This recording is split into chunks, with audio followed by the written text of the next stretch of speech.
And to get some more analysis on this, I want to bring in Yao Yang, Director of China Center for Economic Research at Peking University. Thank you very much indeed for joining us today. Of course, Donald Trump's tariffs have galvanized the world.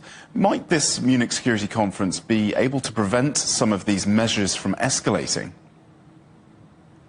Well, I see very positive signs from the conference. The EU chairperson, von der Leyen, said she actually opposed the tariff.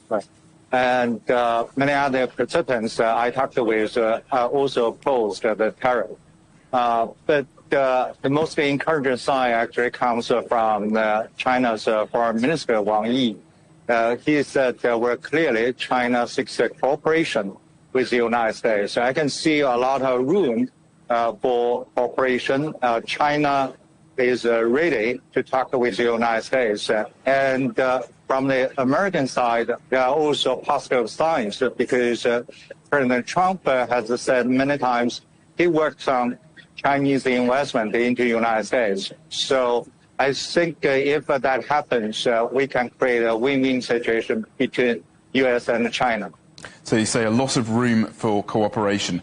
How high are the stakes? How much can these tariffs impact the global economy?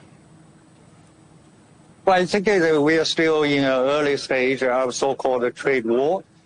We can do a lot to prevent the trade war to escalate.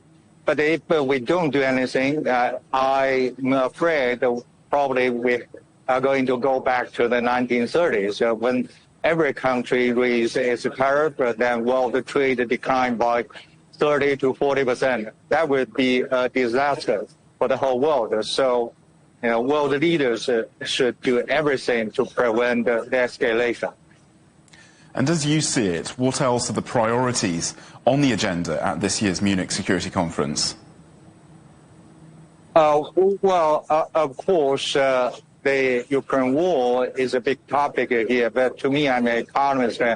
I'm more worried about countries related economic issues solely to national security.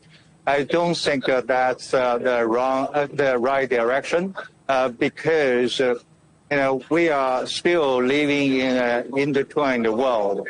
Economic logic should dictate economic relations. I can see people in this conference still have high hope for a world with peaceful coexistence and peaceful trade relations. And how are we seeing China's role evolving when it comes to addressing global economic challenges? Well, we can see the United States is trying to deal with their own domestic issues. But for Europeans and also for China, we still value the international system. China has benefited a lot from the existing world order, like Wang Yi has said in the conference. So China will do everything to maintain the current world system.